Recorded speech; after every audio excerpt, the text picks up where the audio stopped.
Biopsy is appropriate for chordoma when it's unclear whether or not the tumor is chordoma or not. Many times we will approach a tumor, a chordoma in the skull base, with the philosophy that we'll biopsy at the time of surgery. If it is clear that the tumor is chordoma, then we would go ahead and resect at that point. However, if it's unclear, it is often wise to wait for biopsy. The skull base is treated much differently than the spine, where a lot of times a biopsy has to be considered and done in a certain fashion to ensure there's not seeding. The risk of seeding along track of a biopsy, if it's done, for example, endonasally, is lower. I personally feel that the biopsy should be done in every patient who has a suspected diagnosis of a chordoma, and there are several reasons for that.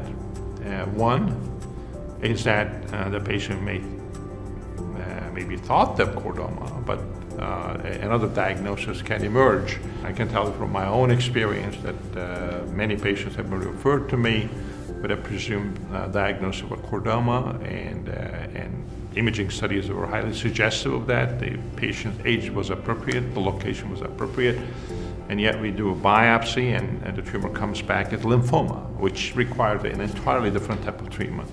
Not even surgery in some cases. Or the diagnosis comes back mixed papillary ependymoma that looks like a chordoma. And I have beautiful slides of that I typically use in our courses to emphasize the point that just based on the imaging alone, you cannot really make the diagnosis of a chordoma. For that reason, I feel very strongly that we should do a biopsy in every case. The other reason to do a biopsy is that this chordoma requires, at least in my view, in certain locations, very specific surgical procedure.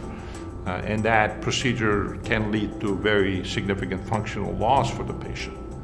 I cannot, consciously subject the patient to such a procedure unless I know 100% that that's the diagnosis and that's the type of surgical treatment that patient has to have. And so for all those reasons, I feel that the biopsy is absolutely a must in every patient with a suspected diagnosis of chordoma.